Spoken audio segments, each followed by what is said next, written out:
আশুরার আমল সমূহের মধ্যে সবথেকে বিশেষ আমল হচ্ছে রোজা রাখা।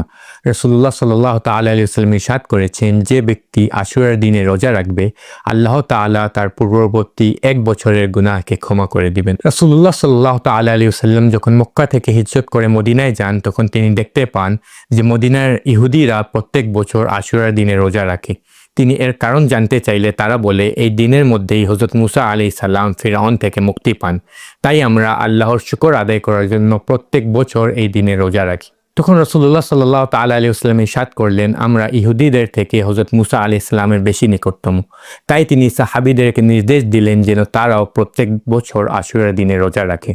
তবে শুধু 10 তারিখে রোজা রাখলে যাতে ইহুদিদের সাদৃশ্য না হয়ে যায়, তাই উত্তম হচ্ছে 9-10 এবং 10-11 অর্থাৎ 2 দিন রোজা পালন করা।